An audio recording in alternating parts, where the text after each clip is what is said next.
Hi guys, and welcome back to my channel.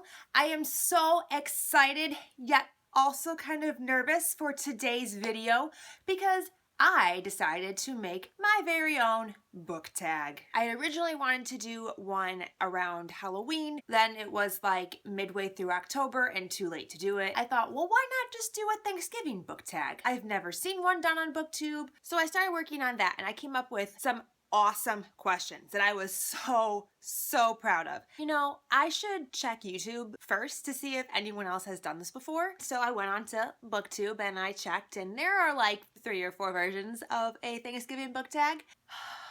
I was crushed. I was so proud of my questions. I thought they were so creative and so well done.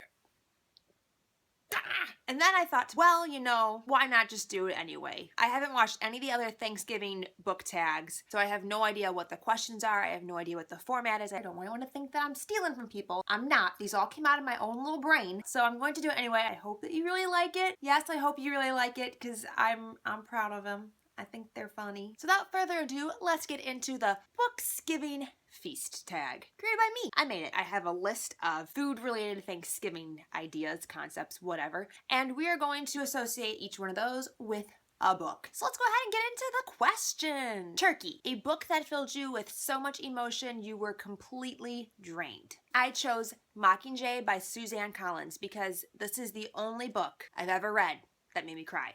Like, ugly tears down my face, sobbing, to the point where I couldn't even read the epilogue in this book because I couldn't see through the tears. My roommate came into my room when I was reading this and was like, what are you doing? And my response was, it's just so sad. Plus, Peeta was my first true fictional boyfriend. I thought he was the cutest, sweetest, most adorable, perfect concoction of a 16-year-old boy in the entire world. This book drained me a lot. Mashed Potatoes, a book with a smooth-talking character. I chose Caden Rowe from the Sweet Evil trilogy by Wendy Higgins. In this world, there are 7 fallen angels. Each one of them represents one of the 7 deadly sins, and they have children with mortals. Basically, they're the reason why we make any bad decision. Because of who Caden's father is, one of the 7 deadly sin lord guys, he is really good at sweet-talking you into doing pretty much anything he wants. You can't say no to Caden Rowe. That'd be a good campaign slogan. Because he's just so smooth and creamy and just oozes buttery goodness. Just like mashed potatoes. Gravy, a novella that isn't necessary to the series, but makes everything a little bit better. Mitosis by Brandon Sanderson. This is the novella between Steelheart and Firefight in the Reckoner series. It isn't necessary to understand Firefight, but it does build off of and expand on the opening scenes of Firefight. Upon reading Mitosis, I understood things a little bit better. Things made a little bit more sense, so it's not necessary. It added a little extra something, just like gravy adds a little something extra to your potatoes and your turkey. Not necessary, but it's a good thing to have around. Sweet potato casserole, which by the way, is my absolute favorite part of Thanksgiving. But it doesn't get enough love in my opinion. A book you love that gets overshadowed by its other genre mates, aka mashed potatoes. For this one, I chose The Arcana Chronicles by Kresley Cole. This has so many of the elements that are present in almost every YA popular novel, series, or whatever. They're all in here too. Never hear people talk about this. I never hear it recommended on BookTube. I've seen like 2 people haul it, but none of them have actually read it. I think it's so sad because this is something that I think so many people would enjoy because it has a lot of the same elements that those other series we enjoy have. Post-apocalyptic world. There's magic. It's like a fantasy world. There is a little bit more romance in this one compared to some of our other series because Kresley Cole is an adult romance writer. It bleeds into the series a little bit, but I have no problem. I think this would be a great book series for those who are fans of the Lux series. I feel like they're kind of in the same realm. Corn, a generic book you use in almost every single one of your tag videos. For this one, I'm going with Mortal Instruments by Cassandra Clare. I think I mentioned this in every single tag video I've ever done because, well, it's the Mortal Instruments, and I love it so very much. But it is a very generic answer to a lot of questions. If I don't know what book to use for a question, usually this one will be the one I pick, or Harry Potter. Green Bean Casserole, a book that didn't look appealing, but you ended up loving it. The Selection by Kira Cass. I never used to like these covers. It just looks like a cake topper or a wedding cake topper. I don't know. It belongs on some kind of cake. Plus, then I heard all the negative comments about it on BookTube and everyone bashing it and saying how awful and terrible this series is.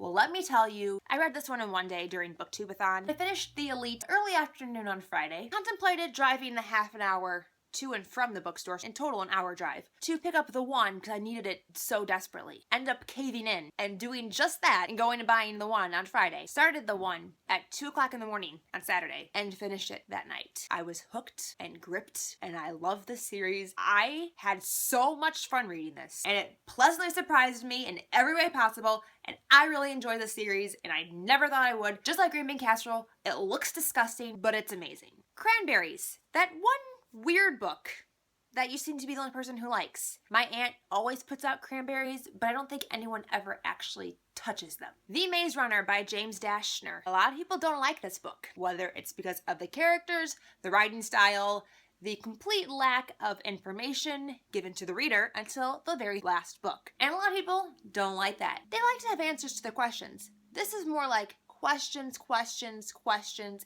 answers, but they give you more questions. Questions, questions, confusion. Oh, you finally got to the death cure? Okay, now I'm gonna give you some answers. And a lot of people don't make it to the death cure and therefore don't like The Maze Runner. With that being said, I really liked this book.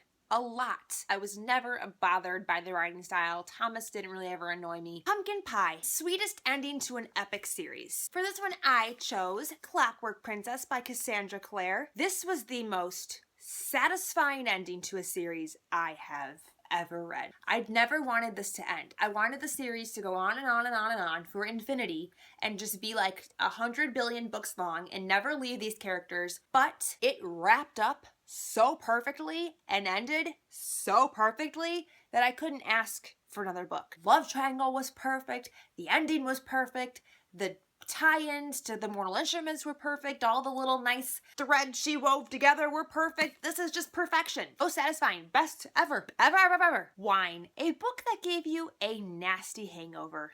Air of Fire by Sarah J. Maas. This book gave me such a bad hangover that I couldn't read anything. I was just so emotionally and physically and mentally, all of those things drained upon finishing this book. I couldn't imagine having to look upon more words. Ate, slept, and breathed this book after I finished it. This is the nastiest book hangover I've ever had. Leftovers, a book you look forward to devouring again and again. Hashtag no shame. It's always going to be Harry Potter. I look forward to reading the series for years and years to come. This book will always mean something so near and dear to me. I will continue to read this and watch the movies and follow the news about the series and hope and pray for more in this world.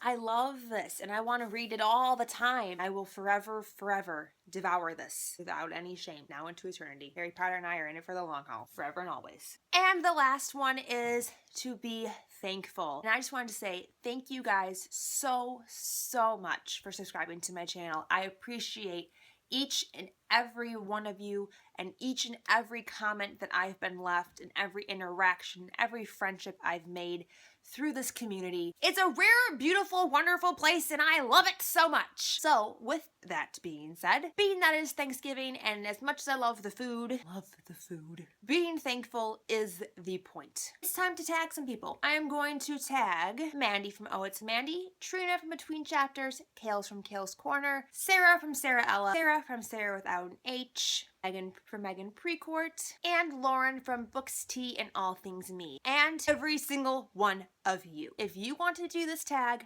please do it. Just do it. And then tweet me the link on Twitter so I can watch it because I would love to see what everyone else is thankful for and how much everyone else loves Thanksgiving food. Thank you guys so much for watching. As always, I really do appreciate it. And until next time, I'll talk to you very soon. Bye!